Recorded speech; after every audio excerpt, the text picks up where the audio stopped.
Assalamualaikum warahmatullahi wabarakatuh.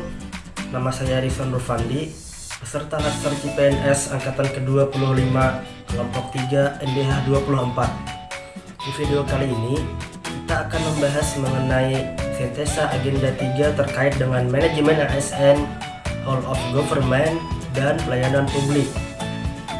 Sekarang kita masuk ke pembahasan yang pertama. Apa itu manajemen ASN? Manajemen ASN adalah pengelolaan ASN untuk menghasilkan pegawai ASN yang profesional, memiliki nilai dasar, etika profesi, bebas dari intervensi politik, bersih dari praktek korupsi, kolusi, dan nepotisme. Kedudukan ASN ada yang berada di daerah, di pusat, dan luar negeri. Berdasarkan jenisnya, pegawai ASN terbagi menjadi dua macam. Yang pertama adalah pegawai negeri sipil atau PNS, dan yang kedua pegawai pemerintah dengan perjanjian kontrak atau yang kita singkat dengan P3K. PNS merupakan warga negara Indonesia yang memenuhi syarat tertentu diangkat sebagai pegawai ASN secara tetap oleh pejabat pembina kepegawaian untuk menduduki jabatan pemerintahan, memiliki nomor induk pegawai secara nasional.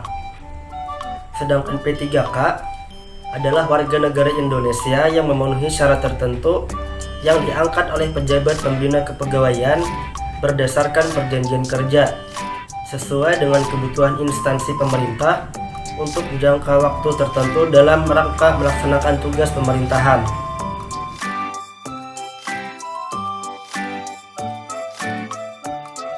Selanjutnya, peran ASN yang pertama adalah pelaksana kebijakan publik, yaitu melaksanakan kebijakan yang dibuat oleh pejabat pembina kepegawaian sesuai dengan ketentuan peraturan perundang-undangan.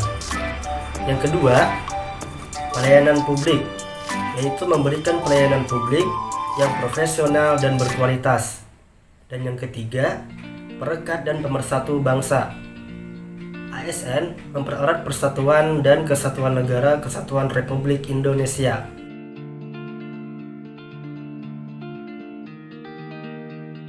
Dalam Undang-Undang ASN disebutkan bahwa ASN sebagai profesi berlandaskan pada kode etik dan kode perilaku. Kode etik dan kode perilaku ASN bertujuan untuk menjaga martabat dan kehormatan ASN. Kode etik dan kode perilaku berisi peraturan perilaku agar pegawai ASN 1. Melaksanakan tugasnya dengan jujur, bertanggung jawab, dan berintegritas tinggi. Kedua, melaksanakan tugasnya dengan cermat dan disiplin. Selanjutnya, melayani dengan sikap hormat, sopan, dan tanpa tekanan. Lanjut, melaksanakan tugasnya sesuai dengan ketentuan peraturan perundang-undangan. Melaksanakan tugasnya sesuai dengan perintah atasan atau pejabat yang berwenang sejauh tidak bertentangan dengan ketentuan peraturan perundang-undangan dan etika pemerintah.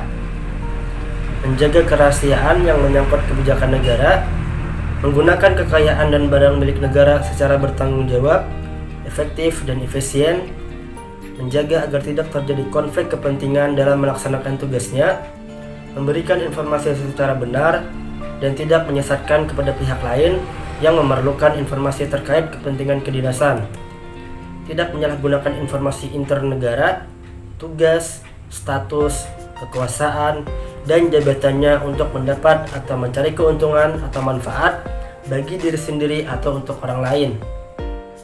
Memegang teguh nilai dasar ASN dan selalu menjaga reputasi dan integritas ASN dan melaksanakan ketentuan peraturan perundang-undangan mengenai disiplin pegawai ASN.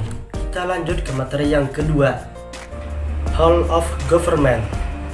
Whole of Government atau disingkat WOG adalah sebuah pendekatan penyelenggaraan pemerintah yang menyatukan upaya-upaya kolaboratif pemerintahan dari keseluruhan sektor dalam ruang lingkup koordinasi yang lebih luas guna mencapai tujuan-tujuan pembangunan kebijakan, manajemen program, dan pelayanan publik. Oleh karenanya, WOG juga dikenal sebagai pendekatan interagensi yaitu pendekatan yang melibatkan sejumlah kelembagaan yang terkait dengan urusan-urusan yang relevan. Pendekatan WOG ini sudah dikenal dan lama berkembang terutama di negara-negara Anglo-Saxon seperti Inggris, Australia, dan Selandia Baru. Konsep WOG sendiri sering dipandang sebagai perspektif baru dalam penerapan dan pemahaman koordinasi antar sektor. WOG ini juga memiliki beberapa karakteristik inti, yaitu kolaborasi, kebersamaan, kesatuan, tujuan bersama, dan tujuan keseluruhan. Pada dasarnya, pendekatan WOG mencoba menjawab pertanyaan klasik mengenai koordinasi yang sulit terjadi di antara sektor atau kelembagaan sebagai akibat dari adanya fragmentasi sektor maupun eskalasi regulasi di tingkat sektor, sehingga WOG seringkali dipandang sebagai perspektif baru dalam menerapkan dan memahami koordinasi antar sektor. Kita lanjut ke materi yang terakhir atau materi yang ketiga, yaitu tentang pelayanan publik. Pelayanan publik adalah kegiatan atau rangkaian kegiatan dalam rangka pemenuhan kebutuhan pelayanan sesuai dengan peraturan perundang-undangan bagi setiap warga negara dan penduduk atas barang, jasa, dan atau pelayanan administratif yang disediakan oleh penyelenggara pelayanan publik, yaitu setiap institusi penyelenggara negara, korporasi, lembaga independen yang dibentuk berdasarkan undang-undang untuk kegiatan pelayanan publik, dan badan hukum lain yang dibentuk semata-mata untuk kegiatan pelayanan publik. Kegiatan tersebut dilaksanakan oleh pejabat, pegawai, petugas, dan setiap orang yang bekerja di dalam organisasi penyelenggara yang bertugas melaksanakan tindakan atau serangkaian tindakan pelayanan publik.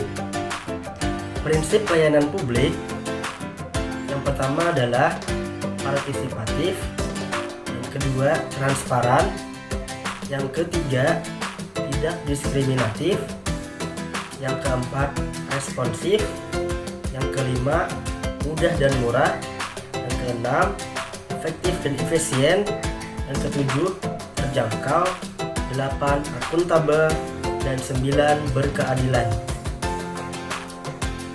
Ruang lingkup pelayanan publik meliputi pelayanan barang publik dan jasa publik, serta pelayanan administratif yang diatur dalam perundang-undangan. Penyelenggaraan pelayanan publik meliputi pelaksanaan pelayanan, pengelolaan pengaduan masyarakat, pengelolaan informasi, pengawasan internal, penyuluhan kepada masyarakat, dan pelayanan konsultasi. Dalam penyelenggaraan pelayanan publik, standar pelayanan publik wajib disusun oleh penyelenggara dengan memerhatikan kemampuan penyelenggara, kebutuhan masyarakat, dan kondisi lingkungan. Dengan menerapkan standar pelayanan publik dengan baik, diharapkan penyelenggaraan pelayanan publik dapat menghasilkan kepuasan masyarakat sebagai pihak yang menerima pelayanan. Kesan saya setelah mengikuti pembelajaran agenda 3 adalah, pertama-tama saya ucapkan terima kasih banyak kepada Bapak Hidayatullah yang telah dengan sabar membimbing kami dalam mengikuti pelatihan ini. Pembelajaran yang Bapak berikan juga sangat terstruktur dan jelas, sehingga memudahkan saya untuk mengerti secara pelan-pelan. Koreksi-koreksi dari tugas yang Bapak berikan kepada saya juga sangat bermanfaat untuk kedepannya dalam penugasan. Sekali lagi, terima kasih saya ucapkan kepada Bapak Hidayatullah yang telah membagikan ilmunya kepada saya khususnya dan kami dari kelompok 3. Terima kasih Bapak.